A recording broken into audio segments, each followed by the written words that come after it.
Daniel Jones silences his critics in week 1 for the Indianapolis Colts, including your two favorite Locked On Colts co-hosts. Let's get to it.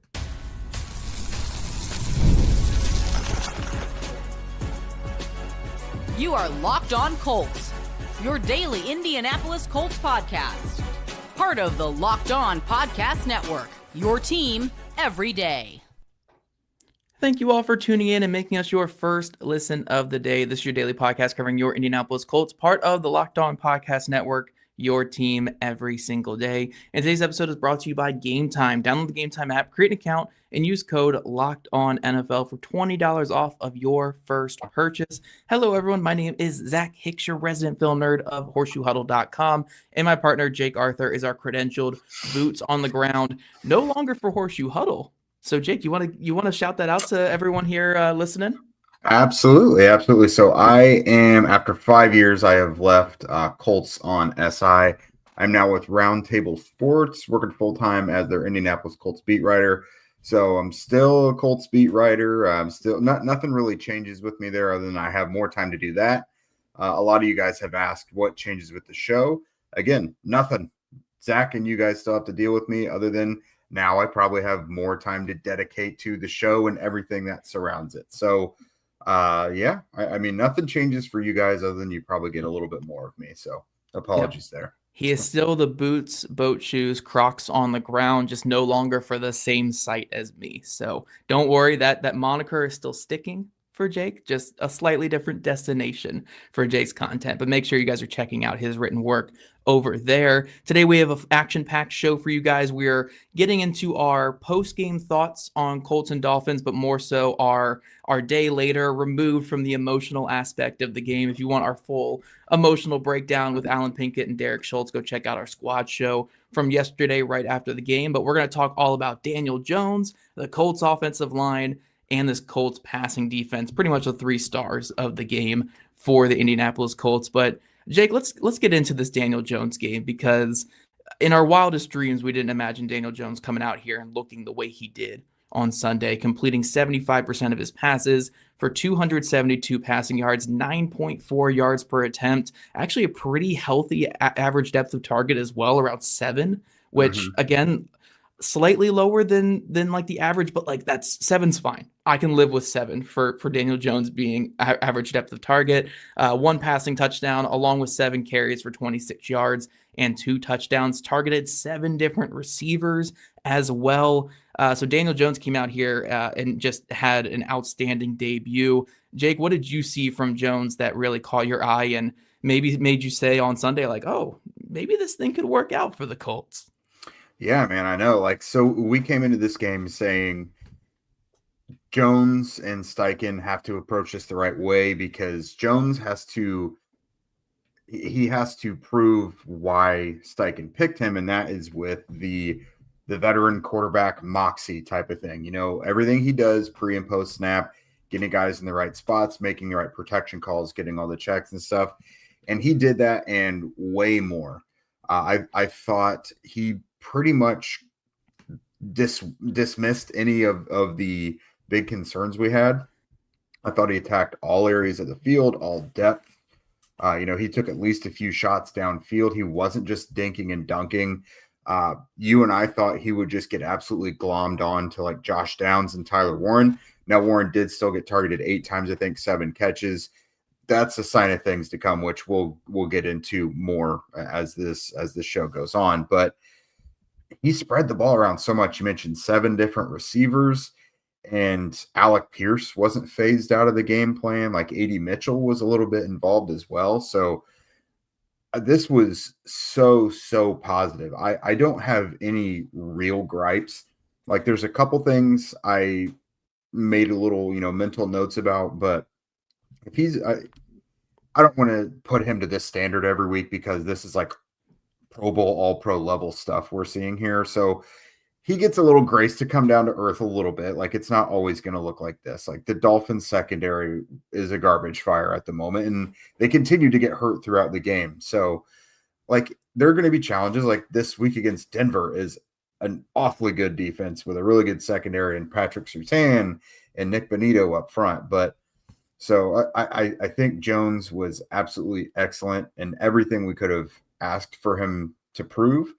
But just to kind of put out there the issues I guess I had. So when he's running, I do think he's still got a little bit of that renegade in him where he's not going to say die. He didn't really take any like significant hits, but there was a couple times where it's like, get down, Daniel, get out of bounds, Daniel. Like he looks like he could open himself up to some big shots sometimes. So I think he's probably got to slide or get out of bounds a little more willingly. And then there was probably 2 or 3 times I noticed where on just really quick timing routes, where like you're going to your first read, like immediately when the ball is snapped, essentially, he was throwing the ball before he had really seen where it was going to go. And that almost got him into trouble a couple times if the defender would have been in the right spot or paying attention. There was a couple times, there was I think Tyler Warren had one like right out, like a flare out where the corner was right there to just smother it right away. Jack Jones, I think it was. So it was mostly really, really, really good with just a couple small things I would want to, kind of address moving forward. Yeah, one thing I want to say about Jones is in a lot of ways, the type of game plan they had for him was a lot of what I expected. They actually didn't run him as much as I thought. I mean, they had 7 rush attempts, but I think 4 of those were scrambles and 3 of those were QB sneaks. So we didn't really see a true designed QB run game or like the read option involved in this attack. But in terms of the play action and RPO game, this was exactly how I expected the Colts to utilize Daniel Jones. And I was pretty intrigued by that process, very Gardner Minshew-esque in terms of just how much the reliance was on RPO and play action. They had a 39% RPO play action rate in this first game. That would have led the league last season, and I expect them to be top 2, 3, 4 this year in play action, especially if their offensive line performs the way they did on Sunday for the rest of the season. They're going to be running play action a ton this year. But my biggest question I had for Daniel Jones is how is he going to perform on those 3, 4, 5 plays a game where he really has to put the offense on his back? 3rd and 10, 2nd and 20, 1st and 10 after a turnover. Can he deliver those big plays down the field, push the ball past his comfort zone, and be the difference for this Colts team?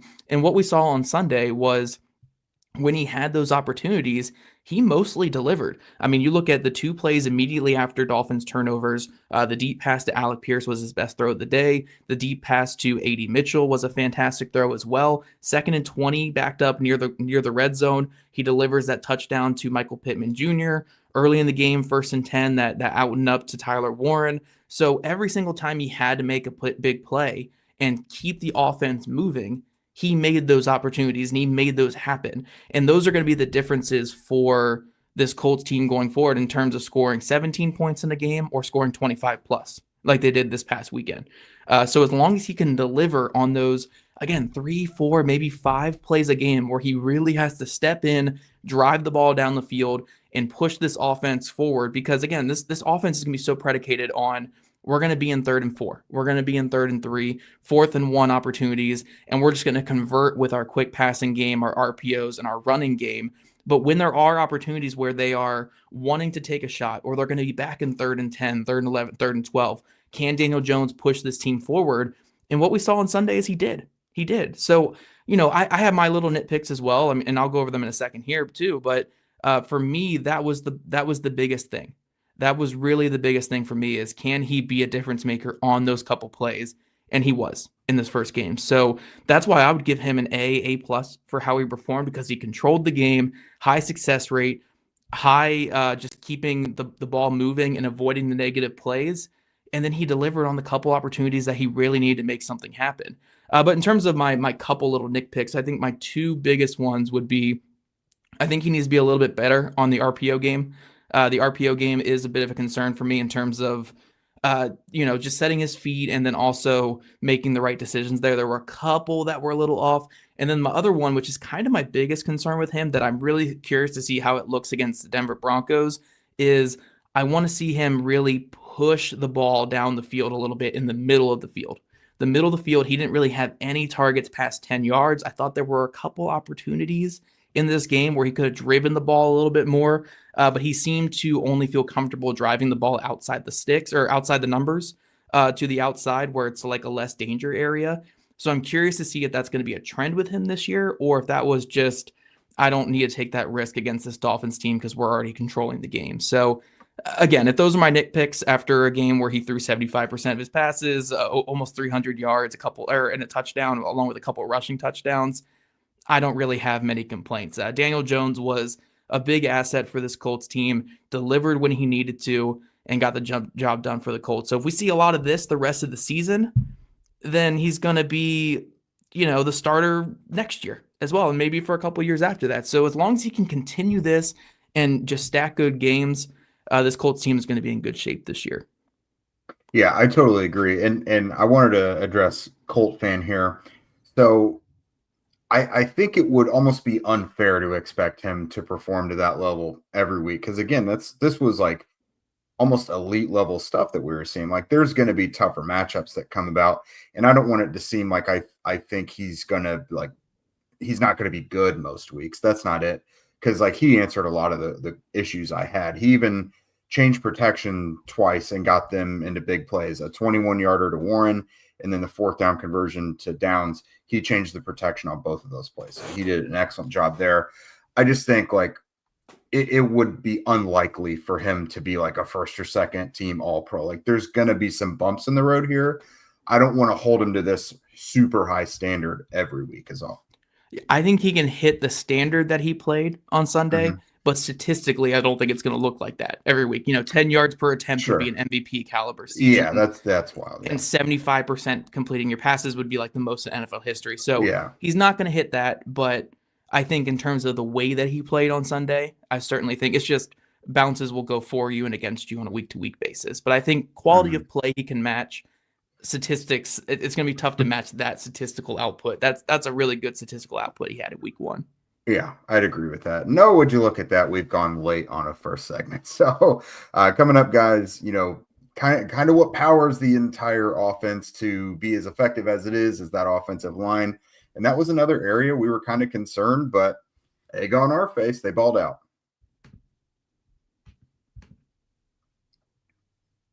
This episode is brought to you by Prize Picks, the daily fantasy app where making the right call can actually pay off. You and I make decisions every day, but on Prize Picks, being right means cashing in. With football back, Prize Picks is the simplest and fastest way to get in on the action. Just pick more or less on 2 to 6 player projections, and you can turn your takes into real prizes all in less than 60 seconds. You got opinions, so why not just cash in on them and actually make it lucrative for yourself? I've been playing Prize Picks for a while now. You guys know they've been a supporter of the show for a really long time.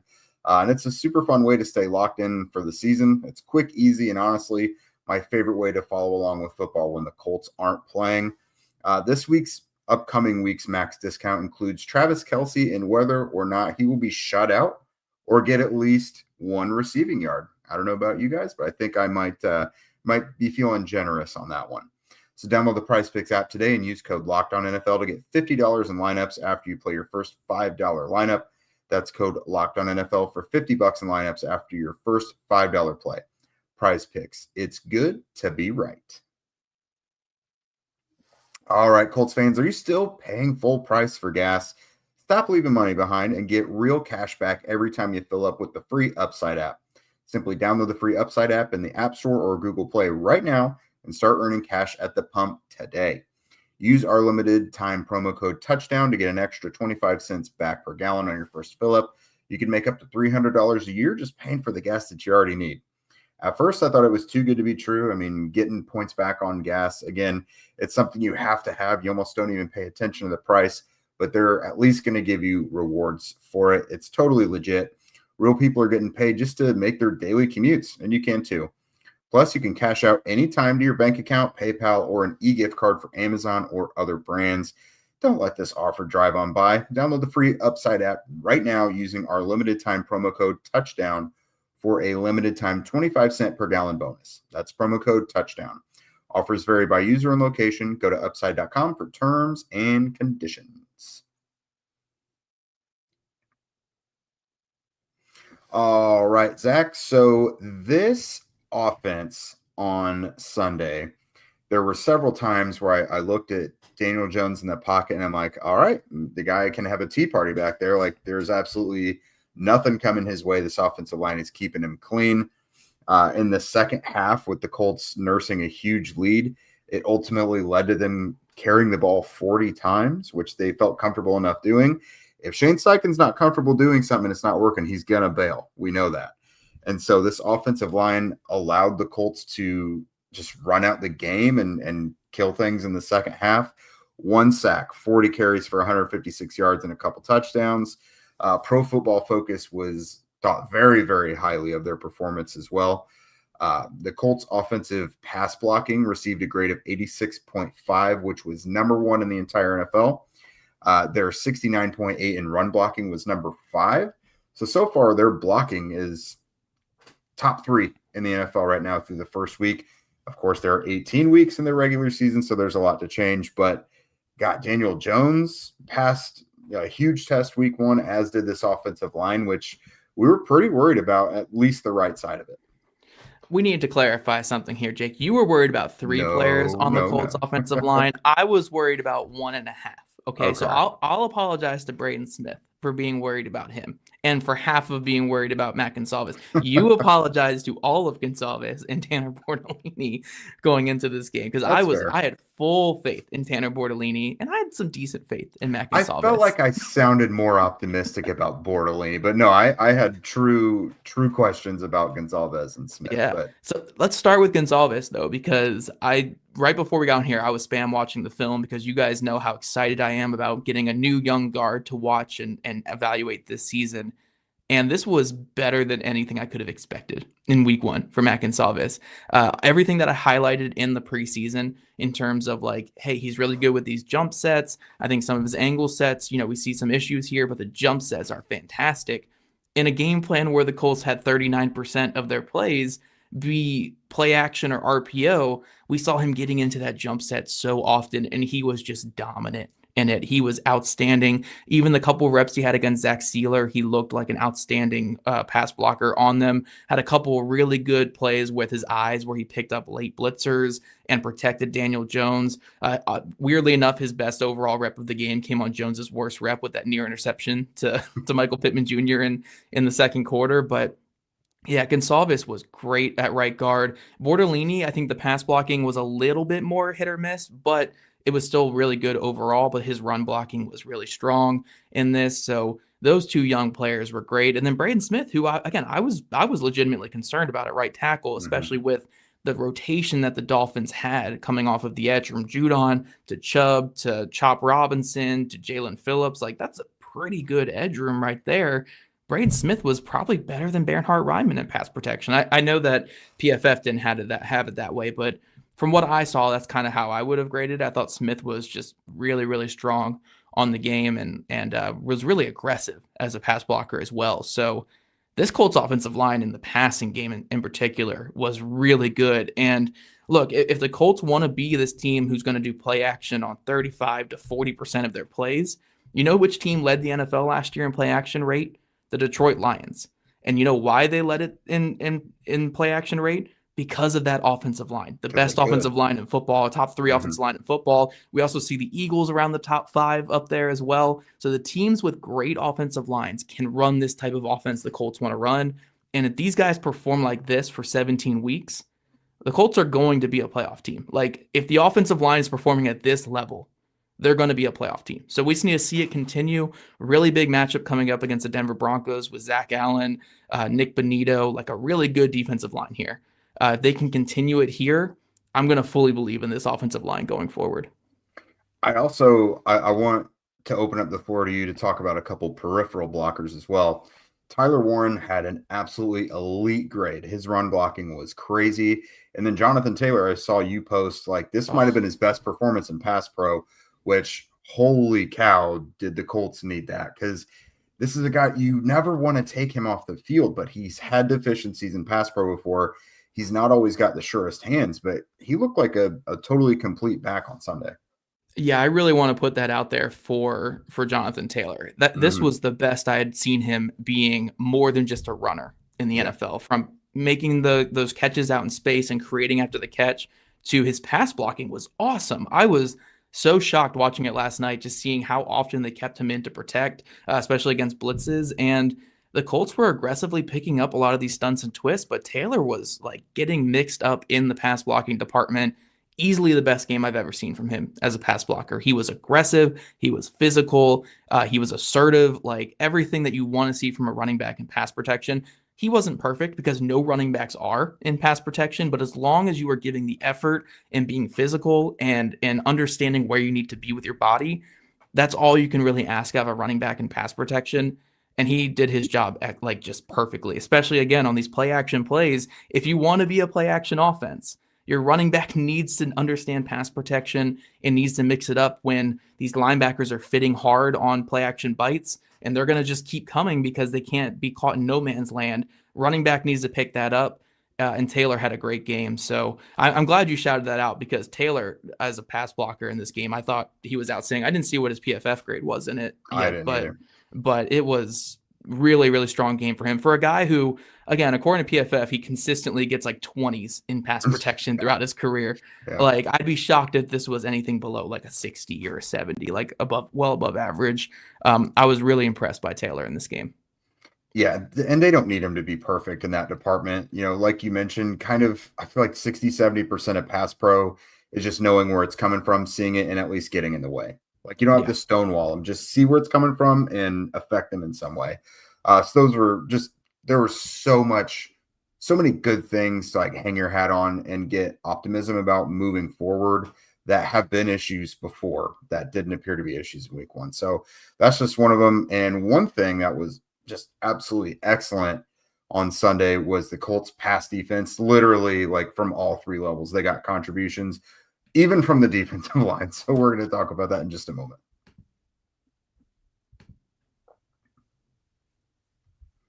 The NFL season is back, and honestly, there's nothing better than being in the stadium surrounded by fans, cheering on your team. But let's be honest, getting tickets can be a huge hassle between the queues, the login screens, and prices jumping at checkout. It's just frustrating. But that's why we use Game Time, the app that gives the advantage back to the fans. Game Time is fast, easy, and backed by the Game Time guarantee. You'll always get 100% authentic tickets delivered on time and at the best price. Plus, all fees are included. So the price that you see is the price that you're actually going to pay. I pulled up Game Time recently. In just a couple taps, I saw amazing deals. I'm talking about your favorite NFL games for as low as $100. Don't forget, the Colts have a big one at Lucas Oil Stadium Sunday. The Broncos are in town. They got to avenge a game that they gave away and then somehow wound up getting smacked from last year. This is a big one on Sunday. I love the zone deals too. Pick the section and Game Time picks the seats, and then you save big. It's faster, cheaper, and less stressful than any other way that I've ever bought tickets before. So again, download the Game Time app, create an account, and use code LOCKEDONNFL for $20 off of your first purchase. Terms apply. Again, that's promo code LOCKEDONNFL for $20 off. Swipe, tap, ticket, go download Game Time today. All right, welcome back, everydayers. We are talking about this Colts 33-8 shellacking of the Dolphins on Sunday. Their first week one victory in a dozen years. Wow, it is hard to say that, but Zach, you're welcome. I did say that they would break that, so that obviously means week 14 they're getting the W in Jacksonville. But, you know, one of the biggest, the scariest things about Miami coming in, I didn't think Miami was like a great team by any means, but I was like, at the end of the day, the Colts have beefed up the secondary, but they still have to face Tyreek Hill. They still have to face Jalen Waddle. And Tua is crazy at the beginning of the season, but they made him look like a scrub on Sunday. 114 yards passing, just a 5.0 yards per attempt. One touchdown that honestly came later in the game, 2 picks. His ESPN QBR was 2.7, which I've got to think is among the lowest of his career, if not the lowest. And his just classic NFL passer rating was 51.7. He was also sacked 3 times. So the Colts were on it. And for me, I thought one of the most unique, best takeaways of this was you hope to get sacks, you hope to get takeaways and interceptions and everything in these games. But the interceptions they got, one of them was from Laiatu Latu. Another was from a guy you paid handsomely for and Cam Bynum. And then the sacks you got, 2 of them were from defensive backs. So like it really showed the versatility of this defense. And I thought Anarumo was just crazy in his back in this game. Oh my gosh, it was so much fun to watch. And look, Jake, we were talking about how wrong we were in the first 2 segments, but we were hyping up this secondary and this Colts defense all off season, and they proved everyone right in this first game. What is showing just from Lou Anarumo, this coaching staff, and the players on defense with that just infectious energy out there. They were flying to every single ball, made some really nice tackles in the open field, and then making plays and getting their hands on the football in the passing game. Cameron Bynum and Charvarius Ward looking like the big signings that the Colts needed out there. It was just great to see. But to talk about Lou Anarumo here, he clearly had a plan of attack for Tua. And it was, we are going to clog the middle of the field as much as possible. And we're going to just make him hold on to that ball a tick longer than what he wants. And we talked about this in our pregame show where I was saying, like, the Colts D-line is a big part of this because Lou's going to make him hold the ball a little bit longer. Can the Colts finish and get Tua on the ground? And I don't even think the D-line really had to, because Lou just had Tua in just absolute hell in this game. Every single thing that Tua wanted to do was just not there. And even when you look at the plays where players were open, for instance, like the first interception, Tyreek Hill was open, but Tua rushed that throw because Nick Cross was late getting out there and cutting off the inside of that route. It made Tua second guess it, not step into it, and he sailed it to Cameron Bynum. Some really cool wrinkles were thrown in there too. Like Laiatu Latu and Kwity Paye, I think, combined for like 7 coverage snaps in this game. So what we really saw from Lou was he wasn't concerned about Tua scrambling whatsoever. So he was just all about creating diverse pressure looks by rushing 4, but a different 4 guys every single snap, and then making sure that he had at least 2 hook defenders on every single play. So when they were in zone, you were getting 2 hook defenders, and it didn't matter if it was 2 defensive ends as your hook defenders, 2 linebackers, 2 safeties, a safety and a linebacker, a safety and a defensive end. It didn't matter who was there in the hook. It was making sure that he was changing that hook defender as much as possible to make Tua second guess that middle of the field read. So he didn't know who was dropping into that hook. So it made him second guess, like, oh, I'm seeing my guy break open, but I know that linebacker came on the blitz. Somebody's going to be in that window. And who is it in that window? And again, that's just that extra tick in the NFL. Tua has led the NFL in years past with like a 2.2, 2.3 time to throw. And he had 2.6 on Sunday. So it's not the craziest jump ever, but just making that 0.3 difference is all the difference in the world for NFL defense. So that's where we saw him really make his mistakes. Again, Bynum had his near second interception, clogging up that middle as a hook zone defender. Latu got his, dropping as a hook zone defender. So it was a really fun defense, and we always use the S word with Gus Bradley, static. Right? We use static so much with Gus Bradley. Pre and post snap, we're going to be static. We're going to do what we do. The last thing that Lou Anarumo was on Sunday was static. There were guys moving pre and post snap like crazy, just making sure Tua did not feel comfortable with what he was seeing whatsoever on the field, and it led to great success for this Colts defense. So I think there are some things to clean up. You want to see the tackling be a little bit better. The pass coverage later in the game could have been a little bit crisper, but overall, for everything this defense has gone through this offseason, losing Hunter Wohler, losing Justin Wally, Juju Brent's not making the team, Jalen Jones going down with another injury, it was an A-plus performance from this defense and pass coverage. So as good a start to the season as you could hope for from a new defensive staff, this was just fantastic. Everybody was in their bag on defense on Sunday. Yeah, absolutely. And that, you mentioned something that we need to talk about here moving forward. But first, for them to be clicking as well as they were early in the season, especially when there's so much more mentally to have to process as a player, that's a really great sign, because we saw with Gus Bradley, even a simpler defense, it took them at least a few weeks to really get used to things, and guys didn't start looking comfortable until the second month of the season. So if this is what we can expect week 1 from a really dangerous passing attack, I'm all in. But you did mention Jalen Jones. So today, Shane Steichen spoke to us in the media. He did announce that Charvarius Ward is in the concussion protocol now. That's not a foregone conclusion that he'll be out this Sunday against the Broncos, but most of the time when they have a guy come in on a Monday and report symptoms, they don't always play. So he's got to ramp up practice involvement from a limited, and then by the end of it, he has to get in like a full participation or like be able to show that he can absorb contact, has to get cleared by an independent neurologist. So like there are steps now that Ward has to get through. We'll see what happens as the injury report develops throughout the week. But that'll be tough. We saw he left the game briefly, with what appeared to be an arm injury, and Mekhi Blackman came in for him. So if he has to miss the game, we'll probably see more Mekhi Blackman, and that might make Jonathan Edwards an active player as well, rather than a scratch. So we'll see. And then Jalen Jones, he didn't play any defensive snaps, but got in for like 6 or 7 special teams ones. He re-injured that hamstring that kept him out for a few weeks earlier in the summer. So both times that he went down, it looked not great. Like normally if someone pulls a hamstring, they hop off the field, this or that. But like he had to lay down and be looked at by the medical staff both times. So just my instinct tells me they might want to be a little more precautious with him moving forward before he gets out there. So I would doubt that he'll play on Sunday. But the injury report hasn't come out yet. But yeah, the Colts could be a little shorthanded in the secondary on Sunday.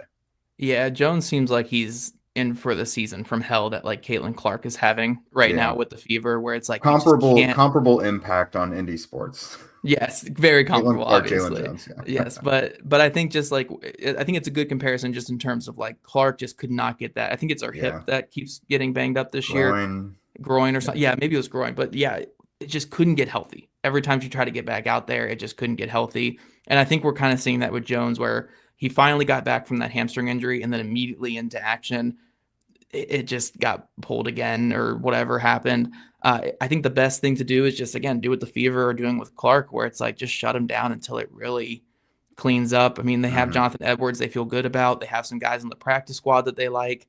I think it's be in the best interest of him and the team. Just shut. He's still a young player, still 22 years old, 23 years old. So let's not push him out there and injure him anymore. Let's get him ready for the rest of the season or for next season. Even the Colts still have him under contract for another year. So very unfortunate for Jalen Jones, but sometimes these happen to athletes, man, these types of seasons. And in regards to Ward, it's going to be tough for him to play, which will be tough for the Colts this upcoming Sunday with, the Broncos coming in. Their passing game's not great, but, you still want to have all hands on deck for every single game. He would have been such a good matchup for Cortland Sutton, who the Colts didn't have a lot of answers for in that last matchup. Yeah, so it's going to be big on Xavier Howard. Blackman will probably get the start on the outside, and then it'll be Jonathan Edwards being that third guy that might rotate in. So it could be an interesting matchup for the Colts. I'm curious to see how they would approach it, but we got to just see how this week goes here. It's a bit early to really dive into that next matchup, but to just kind of close the book on this Colts Dolphins week, what a start to the season. Everything I wanted to see from this team in week 1. They imposed their will. They played their style of football. The O-line and the D-line both had really strong games. The secondary and Louis Anarumo did their thing.